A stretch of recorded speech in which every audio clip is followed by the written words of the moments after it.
Ramadan, subhanAllah, is in the next 10 days. Yes, it's in the next 10 days. And how are you planning to make Ramadan a memorable one? Allahumma balighna Ramadan. But I have a great lineup for you today, inshallah. Today we chat the truth unveiled, exposing fake news in today's digital age and the importance of addressing it and how to navigate social media carefully with social media specialist and founder of The Secret Affairs South Africa. And we chat to the amazing Neela Khan, inshallah, and also known as Nilofa Khan, but I mean, everybody knows as Neela Khan. So we're going to be chatting to her and all that and more right here for your listening pleasure. Well, I think on that note, we shall get the show on the road. But speaking of the roads, on the line, we have Constable Mhlongo, who's going to be chatting to us shortly. Constable Mhlongo, what's happening in our roads?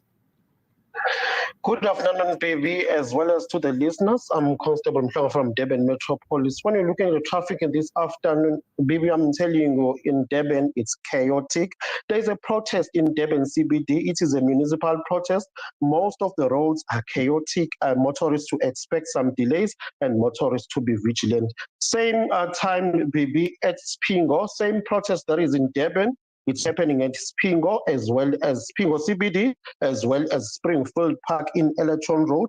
Drivers to be vigilant when they approach those areas. Same time, BB, there is also a MK march in Durban, CBD in West Street, where the West Street is congested. Drivers to expect some delays. BB, looking at N2 N3, there are challenge of roadworks. Drivers to expect some delays and to obey the rules of the roads, such as the temporal signs that have been displayed on the road. At 1600, which is in the afternoon, the traffic will increase due to those roadworks. Most of the people will be leaving work, going home. Drivers to expect some delays and to obey those rules. BB, it is reported that in N3 in the morning, there is a challenge in the mist. Drivers to do the following distance, headlights on, as well to reduce speed. There is no accident reported at this stage, BB. That is all for now. Have a lovely weekend. I'm Constable Siadam Planga from Durban Metropolis. The views and opinions expressed by the guest and presenters of Radio Al Ansar are not necessarily the views and opinions of Radio Al Ansar and the Al Ansar Foundation. Get ready for the Grand Affair Entertainment Extravaganza happening on 2nd March and 3rd at the Durban Exhibition Centre. It's 2 days of non-stop excitement and unlimited fun for the whole family. From thrilling kiddies entertainment, unlimited shopping, delicious food, and a relaxing men's chill zone. There's something for everyone. Mark your calendars and join us for an unforgettable experience. See you there. Every child deserves a happy childhood, but unfortunately, many kids miss out on the simple joys of sweet treats due to financial constraints. This Ramadan and Eid, let's come together to brighten the lives of these deserving children. Join me, Zahir Basa, and myself, Bibi Amina Fili, in collecting sweet treats for our little ones. Your contribution can make a world of a difference in putting smiles on their faces. Simply drop off your sweet treats at the Al Ansar Foundation or visit our website at www.alansar.org.za to find out more information. Or simply call 031-208-1601. Let's make this Ramadan and Eid a truly special and memorable occasion for every child.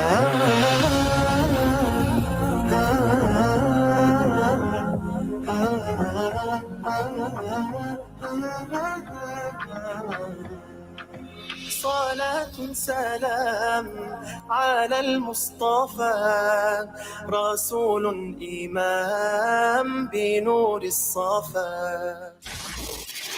Topic of the day.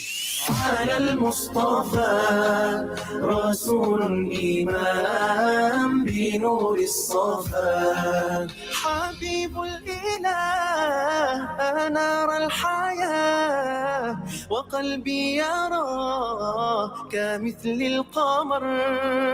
بمدح الرسول يزيد الأمل ويأتي القبول بخير العمل. صلاة سلام على المصطفى رسول إمام بنور الصفا.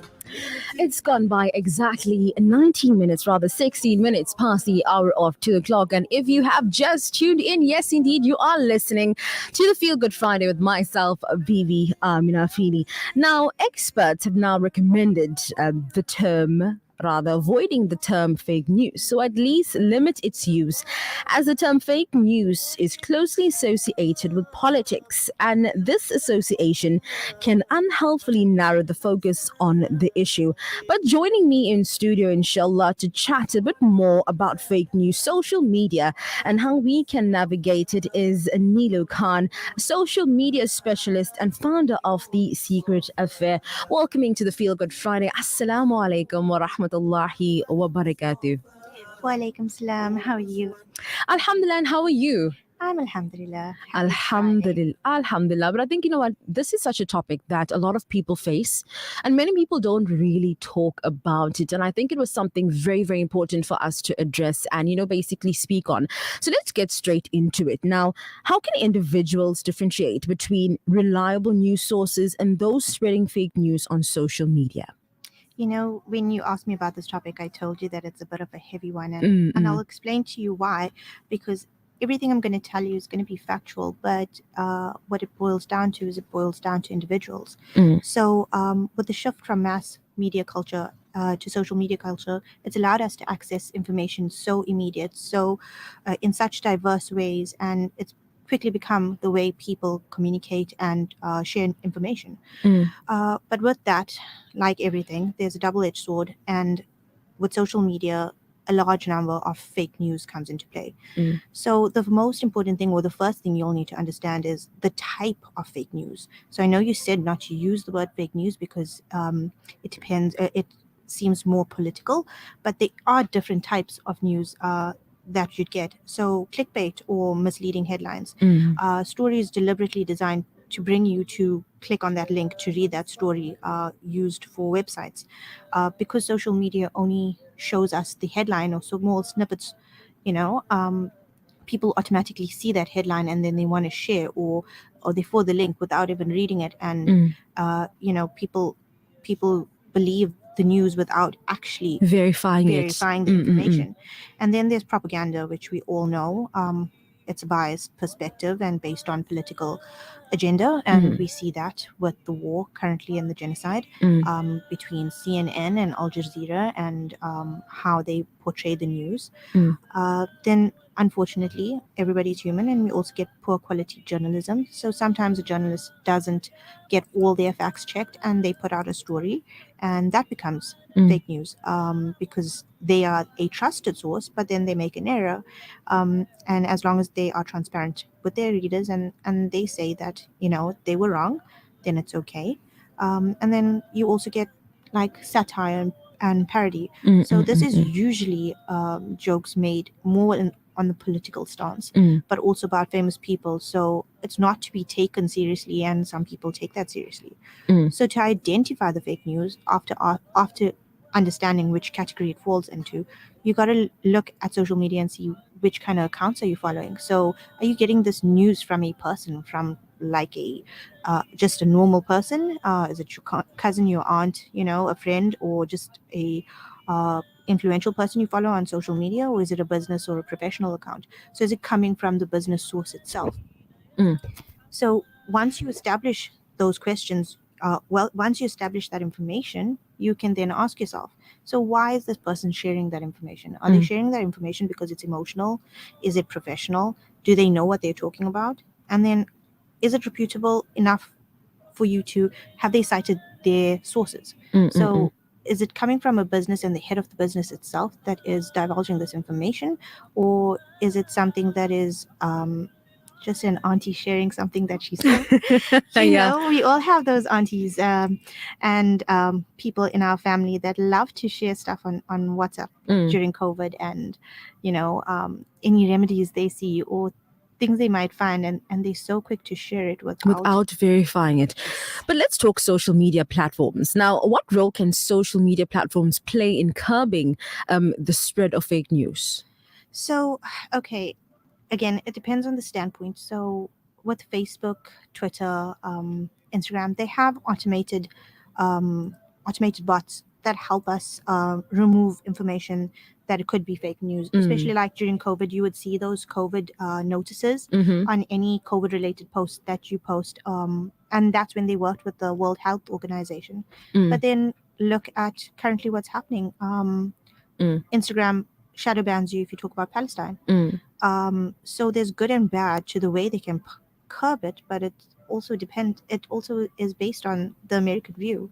But I think, COVID was, I would say, an ultimate example, because I remember when we first were introduced to the COVID-19, everybody was going crazy. People didn't know what to do, where to go, and then any message that came up to say, oh, if you touch the door, if you walk, if you breathe.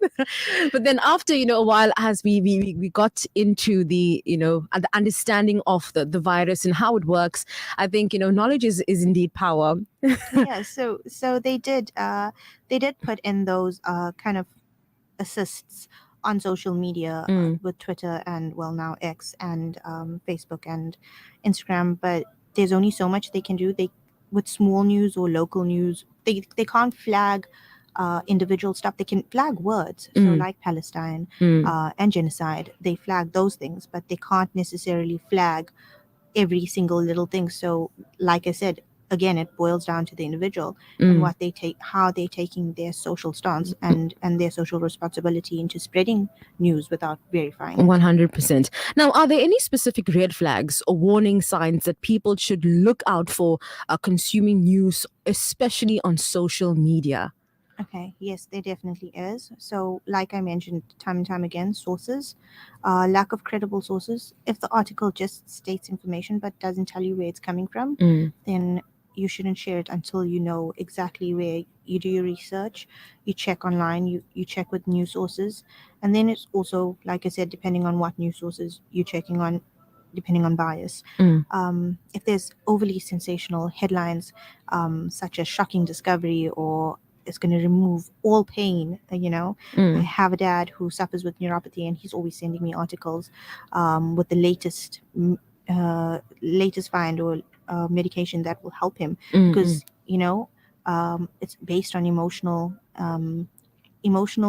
needs. He really wants to get rid of his pain. So sensational headlines, they kind of clickbait that get you, to just want to try everything or share that information with somebody might need that information, but it's not necessarily true. And then emotional language, and this we also saw during the times of when we had all of those protests and people had to just stay indoors and it was chaotic outside, and people would forward... Oh, the unrest. Yes, the unrest. Everybody would forward these voice notes and say, they're going to do this, they're going to protest, they're going to burn this. And sometimes none of it was happening. True. And people were just sharing it left, right, and center because it said, I am this police officer that's of the specific space. Yeah. But there's no credible source. It's just somebody. This police officer could be anybody, and they do it a lot during protests when they want to incite fear. Incite fear, exactly, because it's emotional, and that's what gets people to spread it. And nothing could be actually happening, but they could stop an entire working day just by putting out one broadcast on WhatsApp. I think, what drives a fake news, so what allows, I would say, the fuel to fake news is fear. 100. Once you incite somebody with fear and you tell them if you do this will happen. A lot of people want to protect their families, want to keep their families safe. When we see unrest and strikes and if you go out tomorrow we're going to burn tires and burn the roads and burn everything, everybody gets scared for their life. Yes. So usually when something like that happens, people tend to stay back at home and just monitor the situation. Now, but what advice would you give individuals who want to be responsible consumers of the news, especially in this digital age? Okay, so with social media, it works on algorithm. And with algorithms... I like that word, algorithm. What is an algorithm? Oh, I can't tell you, it's a secret. Sometimes I don't even snap. know. No, I'm joking. So algorithm works with pushing out information, and it's content that is digested by so many people. And there's ways you can push out your content on social media. There's tools, but also using clickbait headlines and and these kind of things that incite fear or emotion, it pushes out the algorithm. So if everybody likes something, they know that the more likes it receives, the more it's going to be seen, you know. And if you comment on it or copy the link or share to your story, these interactions help your page or help that information get seen more and more. Even if you don't necessarily share it and you liking it, you are adding to that. So I would suggest always checking the sources. So going back to checking, is it the right information? Is it something I want to put out there? So if you don't help them spread this news, even by liking it or commenting on it, until you know the truth, and don't share it until you know the truth.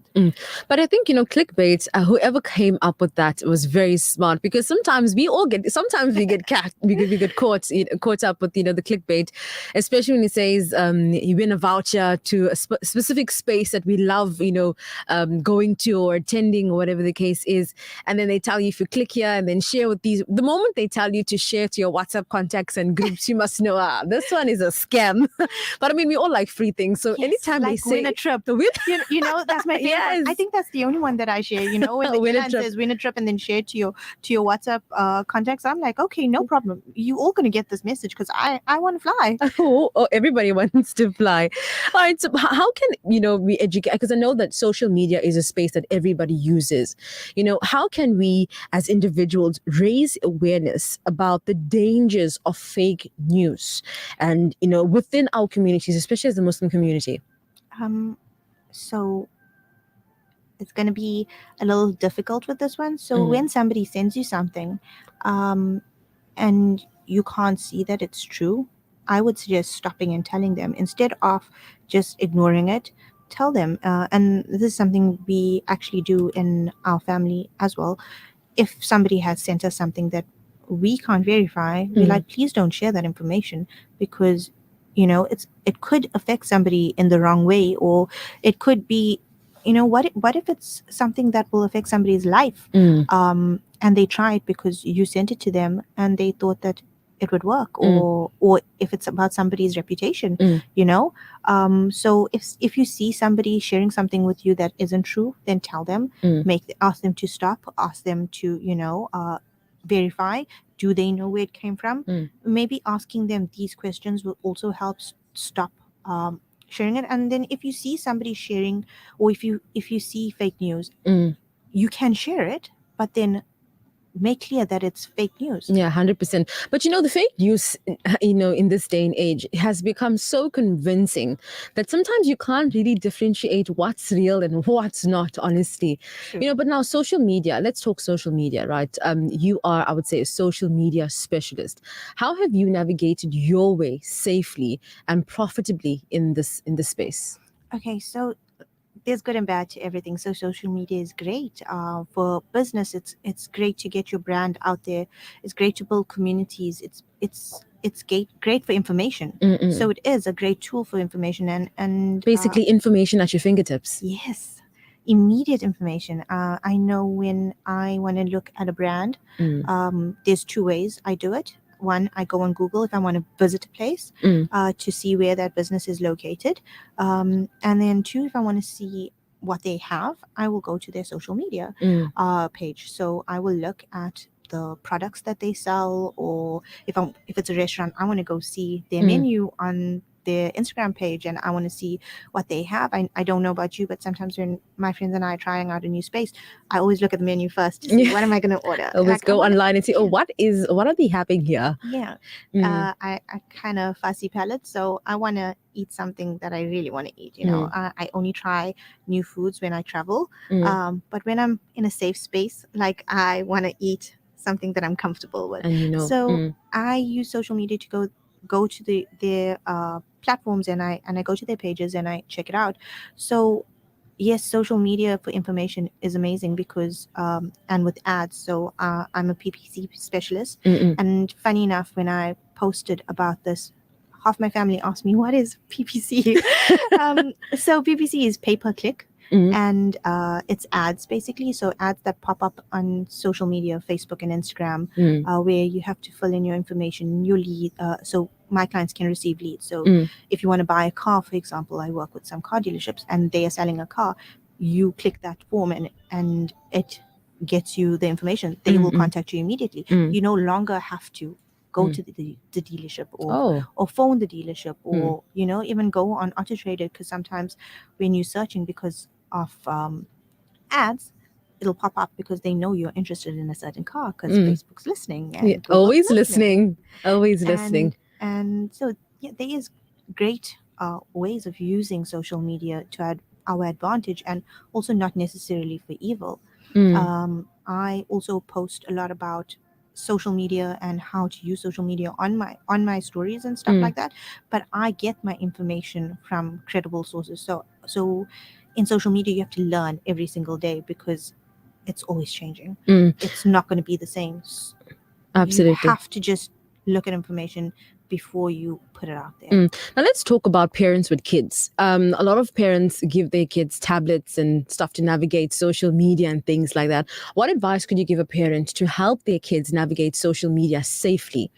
So luckily our social media and YouTube, all of it, it's grown to a point where there's awareness about the dangers, and people communicating with children, or children seeing the wrong things, because there's a lot of pop-ups, that you don't want kids to see, that come up on websites that you don't even know how they got you. And there's parental controls.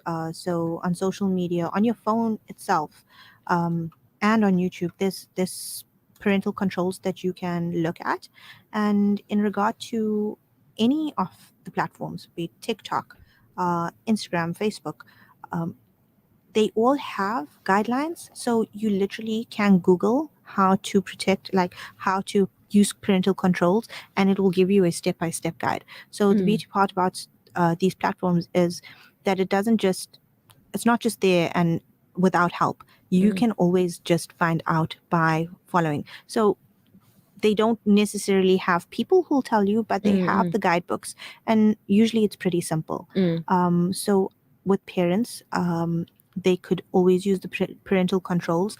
You can also, if you want your child, so if it's a child that's using YouTube, for example, you can lock your phone to only play those videos, or you can use YouTube Kids. I don't know how parents feel, or it depends on the parent, with their teenagers on social media. That's hard to navigate. So with that, parents would have to actually physically check, because there's creepy people everywhere. all over. And I think that, I think as parents, we can't necessarily, I'll say we because I have two small ones. Parents, we can't necessarily control the ads that come through, but we obviously can just watch what the children watch. Yes.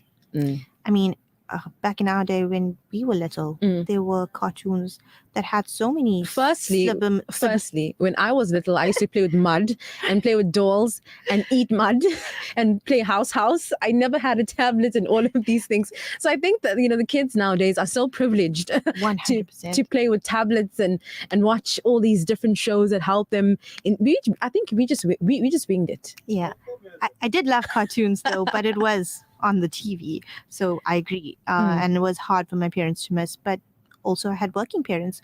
So I didn't know, and I was too young and naive to know, but now I know that some of those cartoons that I watched as a kid was so inappropriate. Absolutely. Because they have these messages in it.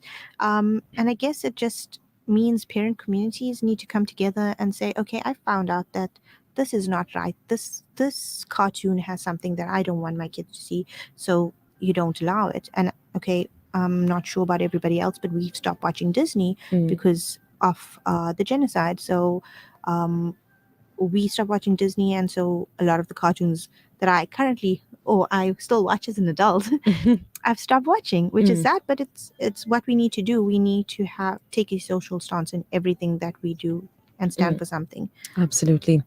Well, Jazakallah so much, Nilu Khan. Please tell us how we can follow you on social media so we can learn how to navigate our social media safely and have a safe space to post our content. Okay, so we have an Instagram and TikTok page. Most of our information can be found on Instagram. It is at asecretaffair.za. And any other social handles? We have Facebook, TikTok, LinkedIn, Instagram. We're not on Twitter. As yet, but I think you're going to jump on that. No, I think we're going to move to Threads. Oh, okay. I think that's the new thing. We'll call you back next time and we'll talk about Threads and how we can navigate our way. But Jazakallah so much for joining me today. Shukran so much for having me. It was a pleasure. It's only a pleasure. You're listening to us live, 90.4 FM in Durban and 105.6 FM in Peter Maritzburg. Zach did his magic. So I think, yes, we are live on YouTube. Oh, yes, we are live on YouTube, live on Facebook. And where else? We are just live. We are live on YouTube as well as Facebook. And if you're listening to us via our audio stream, that's radioalansar.org and 90.4 FM in Durban and 105.6 FM in Peter Maritzburg. That was Sister Nilofa Khan of The Secret Affair. Let's go for a short ad break, inshallah. When we come back, we have loads to unpack. We're going to be talking about Ramadan and the programs for Ramadan.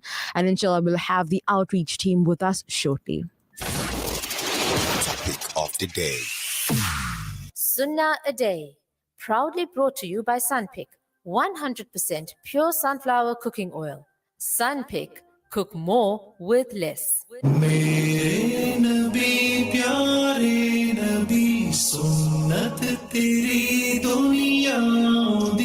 Sunnah a Day. If someone arrives while one is eating, it is sunnah to invite him to join in the meal. Sunnah a Day, proudly brought to you by Sunpick, 100% pure sunflower cooking oil.